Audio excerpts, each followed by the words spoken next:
Praise the Lord. आप सबको जय मसीह की। मैं परमेश्वर का धन्यवाद देता हूँ आज की सुबह दिखाने के लिए। एक और दिन परमेश्वर ने हम सबके जीवन में जोड़ दिया। हम परमेश्वर को कोटि कोटि धन्यवाद दें। मैं अपने चैनल ब्रदर राज मसीह में आपका स्वागत करता हूँ। मैं आपका दोस्त पास्टर राज मसीह एक नए संदेश को लेकर आपके समूह को उपस्थित हुआ हूँ। और आज का जो संदेश है वो कल के संदेश से जुड़ा हुआ है। कल मैंने आपको बताया था कि कुछ 5 बातें मैंने बताई थी जो परमेश्वर के दास दासियों के अंदर होनी चाहिए। उसमें मैं भी हूँ। ये नहीं कि मैं परफेक्ट हूँ, मैं बिल्कुल अलग हूँ, मैं दूसरों को सुधारने की कोशिश कर रहा हूँ, ऐसी बात नहीं है। मुझ में भी बहुत सारी कमियां हो सकती हैं और होंगी भी।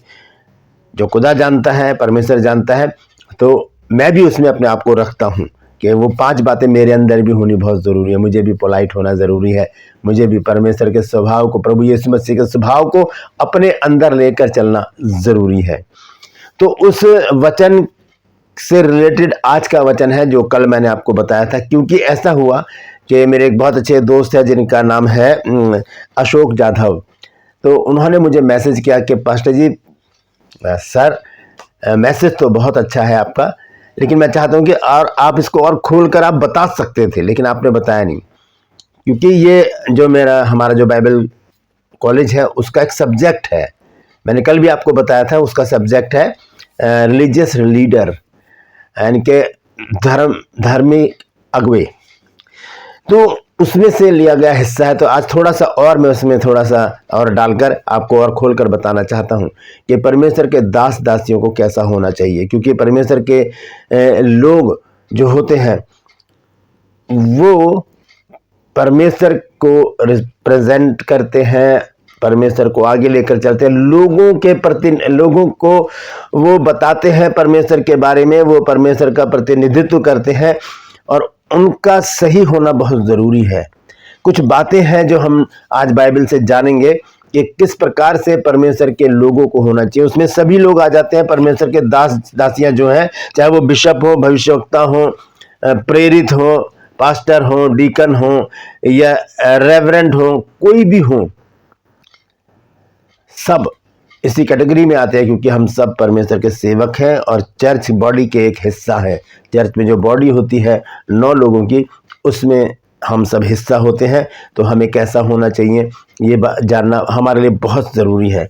तो बहुत ज़रूरी है कि इन शिक्षाओं को हम प्राप्त करें। और ये मेरी जो बुक है इसमें अभी मैं लिख रहा हूँ, अभी पूरी नहीं हुई है, तो उसमें से कुछ हिस्से मैंने कल निकाले थे, आज भी मैं आज आपके सामने लेकर आया हूँ। आज हम जानेंगे पहला तीमुथियुस में से कि किस प्रकार से संत पौलुस ने तीमुथियुस को समझाया है कि परमेश्वर के लोगों को कैसा होना चाहिए। Praise the Lord. तो बने रहिए मेरे साथ, पूरा संदेश सुनिए और इसे शेयर भी कीजिए ताकि और भी लोग इन बातों को जान सकें।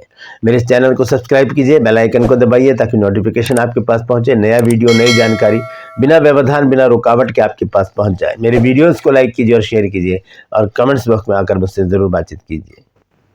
ट्रूपर्स में आज का सवाल है कि हमारे हथियार कैसे हैं। हथियार तो बहुत है संसार में, RDX हो गया, रिवाल्वर हो गई, AK-47 हो गया, चाकू हो गए, और बहुत सारी चीज़ें ऐसी जिनसे लोग हत्याएं कर देते हैं, लड़ाइयों में उसे यूज़ करते हैं। तलवार भी है उसमें एक। लेकिन हमारे हथियार क्या हैं? जो हम परमेश्वर के लोग हैं, हमारे हथियार क्या है? कैसे हैं हमारे हथियार? क्या नहीं, हमारे हथियार कैसे हैं जानते हैं तो कमेंट्स में लिख दीजिए। कुरिन्थियों की पुस्तक में ये लिखा है, मैंने आपको हिंट बता दिया, ढूंढिए और बताइए कहाँ क्या लिखा है। आसान सा सवाल है, बहुत ही महत्वपूर्ण बात है ये, इसको जानना हम सबके लिए भी जरूरी है। ये मेरा नंबर है और ये उन लोगों के लिए है जो हमारे बाइबल कॉलेज की बुक्स परचेज करना चाहते हैं। अगर चाहते हैं तो इसी नंबर पर व्हाट्सएप करके कहिए कि मुझे बुक्स चाहिए, आपको पूरी जानकारी उसी समय दी जाएगी। और जो हमारा ड्रीम है उसके लिए लगातार प्रार्थना करते रहें ताकि परमेश्वर का कार्य जल्दी और जल्दी होना शुरू हो। Praise the Lord. एक छोटी सी प्रार्थना करके आज के वचन को शुरू करेंगे। प्रभु जी, मैं धन्यवाद देता हूँ आज की सुबह दिखाने के लिए और विनती करता हूँ प्रभु जी, आज के वचन को भी शेयर करने मेरी मदद सहायता कर। मेरे होठों को, मेरे दिल दिमाग को छूकर ब्लेस कर। मेरी आत्मा, मेरा शरीर तेरे ही कब्जे में रहे। ताकि बोलने वाला मनुष्य नहीं बल्कि तेरा आत्मा हो।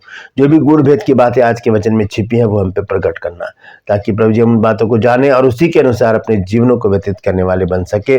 जितने लोग इस वचन को देख रहे हैं, सुन रहे हैं, उन सब पर मैं तेरी आशीष बोलता हूँ। हर एक को आशीषित कर, हर एक की रोग, बीमारी, चिंता, परेशानियां, दुख, तकलीफें, लड़ाई झगड़े, मनमुटाव, बांझपन, कर्जा, नशा, बेरोजगारी, कमी, घटिया, बुरी बीमारी, तलाक की समस्या हर एक के घर से दूर कर दे प्रभु, ताकि प्रभु तेरे बच्चे तुझे धन्यवाद दे सके और गवाही दे सके। प्रभु बहुत से लोग खो गए हैं प्रभु, उन्हें भी उनके घरों तक पहुंचा, ताकि उन घरों में भी आनंद मनाया जाए। धन्यवाद देता हूं प्रभु, तूने मेरी प्रार्थना को सुनकर ग्रहण किया है। प्रभु यीशु मसीह के नाम से मांगते हैं, आमीन। Praise the Lord. तो आइए आज के संदेश को शुरू करेंगे। संदेश है सेवक कैसे होने चाहिए। सेवक कैसे होने चाहिए। अब सेवक जब शब्द आता है तो उसमें सभी कुछ आ जाते हैं, दास, दासी और परमेश्वर के वो लोग जो परमेश्वर के काम में लगे हुए हैं, चाहे वो बिशप हों, भविष्यवक्ता हों, प्रेरित हों, उपदेशक हों, पास्टर हों, सिखाने वाले हों, एवेंजलिस्ट हों या डीकन हों, लेमैन हों, कोई भी हों, सब वो सेवा में आ जाते हैं। वो परमेश्वर की सेवा करने वाले लोग हैं। तो उन लोगों के लिए बाइबल में बहुत कुछ लिखा है। ये नहीं कि हम सिखाते ही रहें, हमें भी सीखने की ज़रूरत है। मैं फिर से बोलना चाहूँगा कि मैं भी उसमें अपने आप को रख रहा हूँ। मैं परफेक्ट नहीं हूँ, ना हो सकता हूँ। कोशिश कर रहा हूँ कि मैं परमेश्वर के रास्ते पर चलते हुए परमेश्वर के काम को सच्चाई से करूँ और सच को जो फैलाने की जिद है उसे फैला सकूँ। Praise the Lord. तो ये संदेश जो है कि सेवक कैसे हों, इसमें कुछ बातें हैं, लगभग 14 बातें हैं जो आज मैं आपके साथ शेयर करूँगा। तो आइए समय को खराब ना करते हुए हम देखेंगे। सबसे पहले निकाल लेंगे हम पहला तीमुथियुस और उसका 3 अध्याय 1 से 5 पद तक पढ़ेंगे हम, और यहीं पर इस सारी बातें हैं। बाइबल भरी पड़ी है इन बातों से, लेकिन कुछ बातें मैंने चुनी हैं। जैसे मैंने कल 5 बातें निकाली थी, पहला पत्रस 1 अध्याय 20 से और 24 पद तक। आज यहाँ पर हम पढ़ेंगे पहला तीमुथियुस 3 अध्याय 1 से 5 पद तक। आइए देखें यहाँ पर क्या लिखा है। लिखा है, ये बात सत्य है कि जो अध्यक्ष होना चाहता है, अध्यक्ष का मतलब होता है बिशप।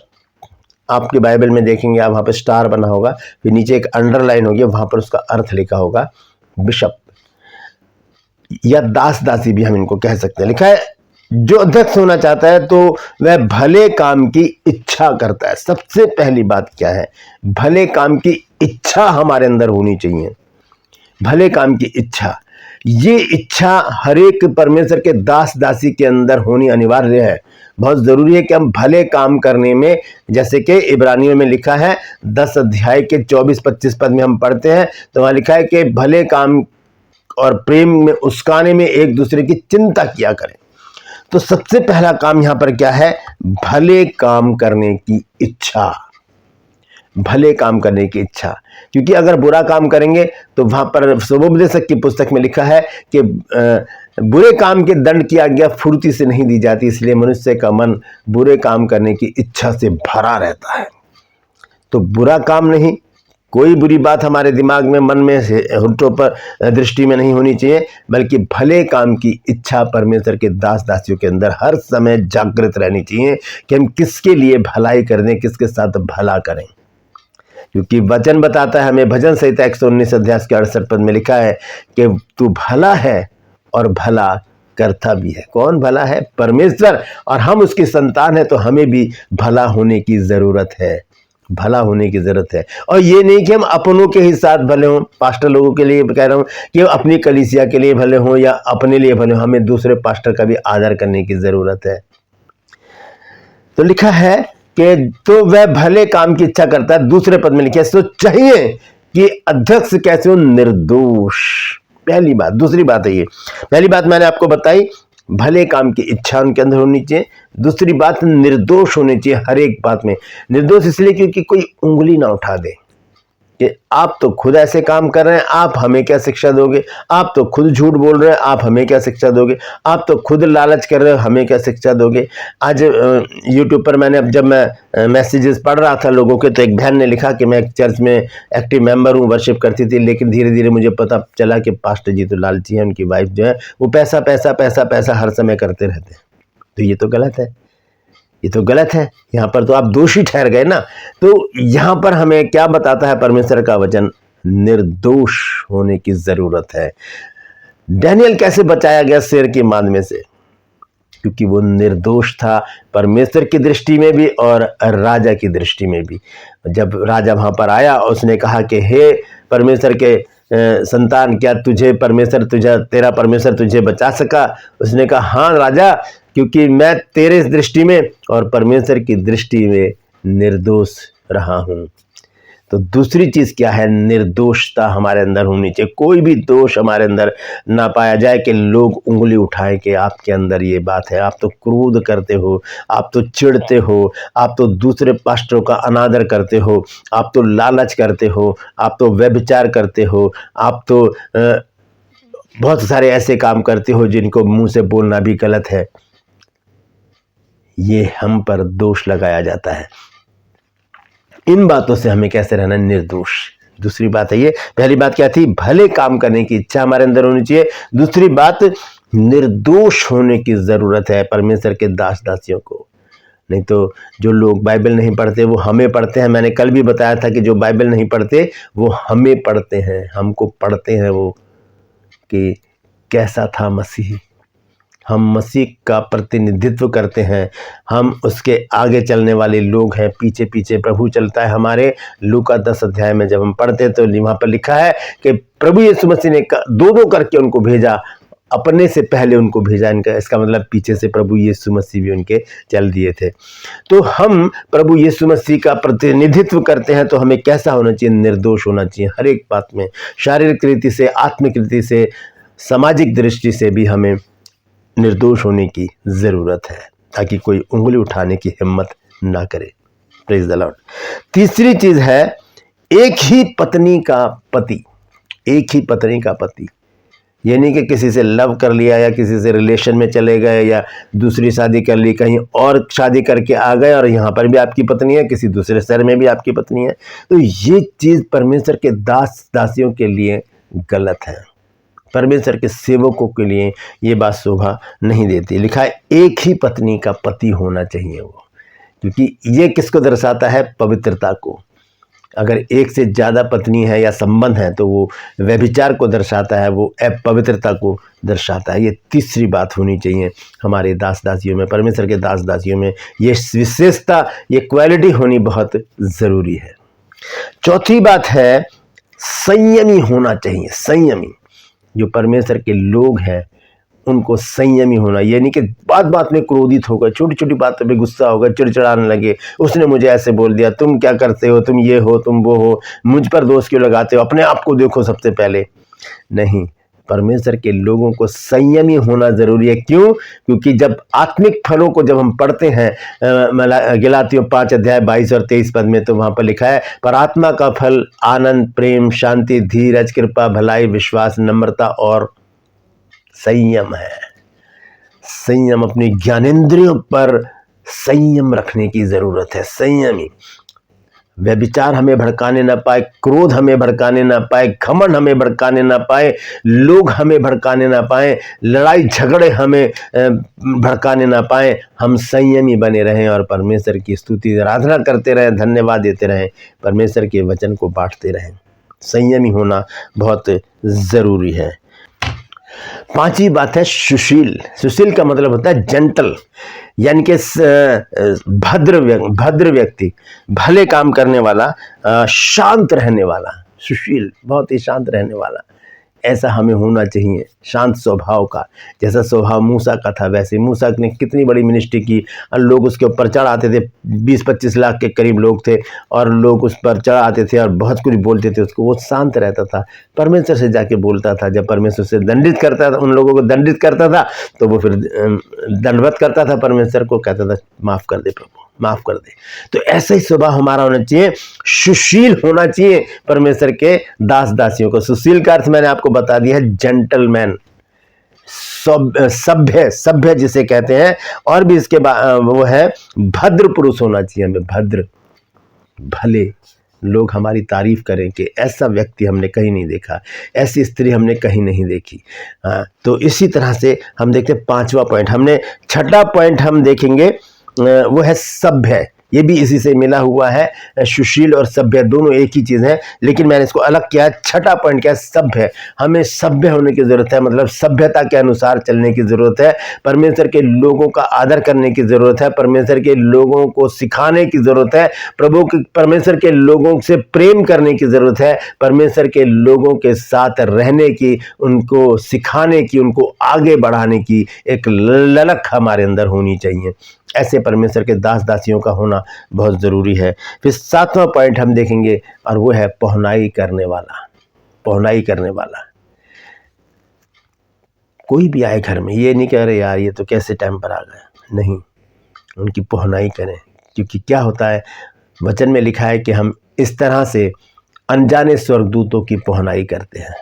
8वां पॉइंट है सिखाने में निपुण हो। परमेश्वर के वचन को सिखाने का मौका जहाँ मिले उसे छोड़े नहीं, बैठाएं लोगों को, सिखाएं उनको, कुछ भी हो जाए, चाहे कितनी ही आपकी ज़िंदगी व्यस्त हो, आपका जीवन व्यस्त हो, आपकी लाइफ कितनी भी बिजी हो, आपको सिखाना ज़रूर है। वचन आपके पास है, उसे सिखाते रहें, सिखाते रहें, सिखाते रहें, लोगों को तैयार करें, ताकि एक वचन हमारे जीवन में पूरा हो जो तीमुथियुस से कहा था संत पौलुस ने। 2 तीमुथियुस 2 अध्याय का 2 पद, ये है वो लिखा है, और जो बातें तूने बहुत गवाहों के सामने मुझसे सुनी है उन्हें विश्वासी मनुष्यों को सौंप दे, जो औरों को भी सिखाने के योग्य हो। देखिए मल्टीप्लाई हो रहा है यहाँ पर ना, जिसे कहते हैं बहुगुणित होना। 1 से 2, 2 से 4, 4 से 8, 8 से 16, 16 से 32 ऐसे ही होंगे। हम एक को सिखाएंगे और उसे सिखाएंगे तुम 2 जनों को जाकर सिखाओ, और वो उन 2 को बोले कि तुम 4 जनों को सिखाओ, 4 को बोलो 8 को सिखाओ। तो लिखा है यहाँ पर, संत पौलुस क्या कहते हैं, जो बातें तूने बहुत गवाहों के सामने मुझसे सुनी, यानी कि पौलुस से तीमुथियुस तक गई हैं, और लिखा है उन्हें विश्वासी मनुष्यों को, मनुष्य, एक मनुष्य की बात नहीं, मनुष्य को सौंप दे। यानी कि पौलुस से तीमुथियुस, तीमुथियुस से बहुत सारे मनुष्य, और लिखा है जो औरों को भी सिखाने के काम, औरों को। पौलुस से तीमुथियुस, तीमुथियुस से कौन है, विश्वासी लोग, और विश्वासियों से और लोग। इस तरह से परमेश्वर का वचन बढ़ता बढ़ता फैल जाएगा। आज बाइबल हमारे पास क्यों है? क्योंकि जो चेले लोग थे वो चैन से नहीं बैठे, उन्होंने भर दिया बाइबल से, परमेश्वर के वचन से पूरे संसार को। जब हम प्रेरितों के काम पढ़ते हैं 12 अध्याय उसके 24 पद में, तो देखिए वहां पर क्या लिखा है। 12 अध्याय के 24 पद में लिखा है कि परंतु परमेश्वर का वचन बढ़ता और फैलता चला गया। आज क्यों नहीं फैल पा रहा है वचन? क्यों नहीं हम लोग को, हिंदुस्तान को जीत पा रहे हैं? क्योंकि हम आपस में ही लड़ते रहते हैं। हमारा 36 का आंकड़ा, पास्टर से ऐसे रहते हैं, ऐसे रहते हैं। तो ये तो गलत बात है, ये शैतान को जिताने का काम है। तो आइए, ये बात अलग है, आगे देखेंगे। 9वां पॉइंट है पियक्कड़ और मारपीट करने वाले ना हो। पियक्कड़ किसको कहते हैं आप सब जानते हैं, इसको बताने की जरूरत नहीं है। और मारपीट करने वाला, लड़ाई झगड़ा करने वाला, ऐसा परमेश्वर के योग्य नहीं है। ऐसा सेवक, ऐसी सेविका परमेश्वर के योग्य नहीं है, जो पियक्कड़ हो या मारपीट करने वाले हो, घूसा मार रहे हैं, लात मार रहे हैं, गालियां दे रहे हैं, लड़ाई झगड़े कर रहे हैं। और 10वां पॉइंट है वो कैसा हो, कोमल। और ये कोमलता किन पर प्रकट करते हैं? हम सिर्फ अपने रिश्तेदारों पर। एक छोटी सी किस्सा मैं आपको बताता हूँ। एक बार मैं अपनी सिस्टर के साथ जा रहा था, कहीं पैदल हम जा रहे थे, बात करते, मेरी बड़ी बहन थी। तो पीछे से क्या हुआ, एक साइकिल आ रही थी और वो घंटी बजा रहे, टड़न टड़न टड़न टड़न करके, और बहुत सारा रोड खाली पड़ा था, वो वहाँ से निकल सकते थे, लेकिन फिर भी वो घंटी पे घंटी बजाए जा रहे हैं, और हम चलते जा रहे हैं। और इतने में मैं गुस्से में भर गया। मैंने कहा क्या है यार, ये साइड से निकल सकता है बंदा, ये क्यों परेशान करना है? गुस्से से भर गया मैं। और मैंने पीछे मुड़कर देखा तो मेरे भाई थे, मेरे बड़े भाई। वो घंटी बजा के हमें संबोधित करना चाहते कि मैं पीछे आ रहा हूँ, और मैंने मुड़ के देखा तो बस मैं मुस्कुरा दिया, मेरा गुस्सा काफर हो गया। ये कोमलता अपनों पर क्यों है? हम, अगर और कोई होता तो मैं तो भिड़ जाता, लड़ाई कर लेता, भाई क्या है, तुम इतना रास्ता वहां से निकलो ना, तुम क्यों घंटियां बजाए जा रहे हो? नहीं, हम अपनों पर ही कोमल रहते हैं, हमें दूसरों के साथ भी कोमलता प्रकट करने की ज़रूरत है। जब हम फिलिपियों पढ़ते हैं 4 अध्याय का 4 पद, तो हम उसको तो पढ़ लेते हैं लेकिन नीचे की बात हम भूल जाते हैं, 5वां पद हम भूल जाते हैं। 4 पद में लिखा है प्रभु में सदा आनंदित रहो, मैं फिर कहता हूं आनंदित रहो, लेकिन 5 पद में क्या लिखा है, तुम्हारी कोमलता सब मनुष्यों पर प्रकट हो। सब मनुष्यों पर, सब में कौन आ जाते हैं, वो पास्टर भी जो हमें गालियां देते हैं, उन पर भी हमें कोमल स्वभाव को दर्शाने की ज़रूरत है। वो लोग भी जो हमसे चिढ़ते हैं, वो लोग भी जो हमारे विरोधी हैं, उन पर कोमलता दिखाने की ज़रूरत है। लिखा है तुम्हारी कोमलता सब मनुष्यों पर प्रकट हो। प्रभु निकट है, वो सब देख रहा है, हमारी कोमलता सब मनुष्यों पर प्रकट हो। तो ये 10वां पॉइंट मैंने आपको बताया है, कोमल हो। और 11वां पॉइंट है वो झगड़ालू नहीं होना चाहिए। परमेश्वर को दास को झगड़ालू होने की ज़रूरत नहीं है। झगड़ा, छोटी छोटी बातों पे झगड़ा लेकर बैठ गए। मैंने जैसे कल भी आपको बताया था कि हम तो वीडियो बनाकर यूट्यूब पर डाल देते हैं कि इस पास्टर ने मुझे ऐसे कह दिया, इस पास्टर ने मुझे ऐसे कह दिया। वचन कहते हैं कि सहते क्यों नहीं हो, सहते क्यों नहीं हो, मुकदमे करते हो एक दूसरे पे, लड़ाई झगड़े करते हो। सबसे बुरी बात तो यह है कि तुम आपस में झगड़ते हो। यहाँ पर लिखा है कि परमेश्वर के दास को झगड़ालू नहीं होना है। ये बहुत बड़ी बात है। परमेश्वर का वचन हमें समझा रहा है कि इन दिनों में हमें परमेश्वर के दास दासियों को अपने जीवन को कैसे व्यतीत करना है। 12वां पॉइंट है वो लालची नहीं होना चाहिए। जैसे मैंने अभी बताया, एक बहन ने मुझे लिखा यूट्यूब पर, इसी चैनल पर मैसेज किया कि मैं एक चर्च में वर्शिपर थी, लेकिन क्या हुआ, मैं जो वो चर्च छोड़ना पड़ा। पता चला पास्टर की वाइफ जो है लालची है, वो पैसे मांगते रहते हैं। तो लालची नहीं होना चाहिए। परमेश्वर तो सब कुछ देता है। वचन में लिखा है, ये मत्ती 6:33 में लिखा है, पहले उसके धर्म और राज्य की खोज करो तो सारी चीज़ें तुम्हें यूं ही मिल जाएंगी। Praise the Lord. और परमेश्वर तो हमारे मांगने से पहले ही जानता है कि हमारी क्या क्या आवश्यकता है। Praise the lord. 13वां पॉइंट देखिए क्या है, घर का अच्छा प्रबंध करता हूं। क्योंकि आगे लिखा है कि जो अपने घर का प्रबंध नहीं कर सकता वो कलीसिया को नहीं चला सकता। तो घर की चिंता करें। हम देखेंगे एक वचन, 1 तीमुथियुस 1 अध्याय 5 अध्याय उसका 8 पद। 1 तीमुथियुस 5 अध्याय और उसका 8 पद। यहां लिखा है, पर यदि कोई अपनों की और निज करके अपने घराने की चिंता ना करे तो वो विश्वास से मुकर गया है और अविश्वासी से भी बुरा हो गया है। तो अपने घराने की चिंता, घर का प्रबंध करना बहुत जरूरी है। मिनिस्ट्री अगर हम करने जा रहे हैं, ध्यान से सुनिए, अगर मिनिस्ट्री शुरू करने जा रहे हैं तो 3 बातें ध्यान रखिए। पहला स्थान परमेश्वर का होना चाहिए, दूसरा स्थान परिवार का, फिर मिनिस्ट्री, तब वो मिनिस्ट्री चलेगी। अगर परमेश्वर को सामने नहीं रखेंगे तो हमारी मिनिस्ट्री नहीं चलेगी, परिवार को सम्मिलित नहीं करेंगे तो मिनिस्ट्री नहीं चलेगी। हमें इस स्टेप पर चलना, फर्स्ट सेकंड थर्ड, पहले परमेश्वर, दूसरा परिवार, तीसरा मिनिस्ट्री, तब हम कामयाब होने वाले बन जाएंगे। तो हमें क्या करना है, घर का अच्छा प्रबंध करना हो। आखिर में 14वां पद, हमारे जो बच्चे हैं, हमारी संतान एली के बच्चों की तरह ना हो, सैमुअल के बच्चों की तरह ना हो, अय्यूब के बच्चों की तरह ना हो। हमारी संतान हमारी अधीनता में रहे, हम उन्हें सिखाएं, उठना बैठना, चलना फिरना, सब कुछ उन्हें सिखाएं, ताकि हमारे नाम की बदनामी ना हो, परमेश्वर की बदनामी ना हो। लोग उन्हें देखकर कहें या हमें देखकर कहें कि ये फलाने बच्चे के माता पिता हैं। तो हम अपने बच्चों को ऐसी शिक्षा दें। तो ये 14 पॉइंट मैंने आज आपके सामने रखे हैं।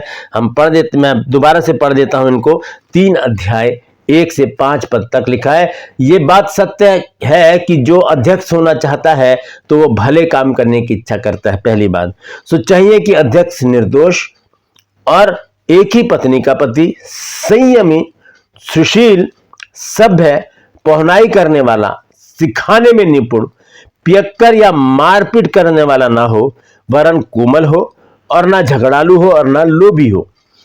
4 पद में लिखा, अपने घर का अच्छा प्रबंध करता हो और बच्चों को सारी गंभीरता से अधीन रखता हो।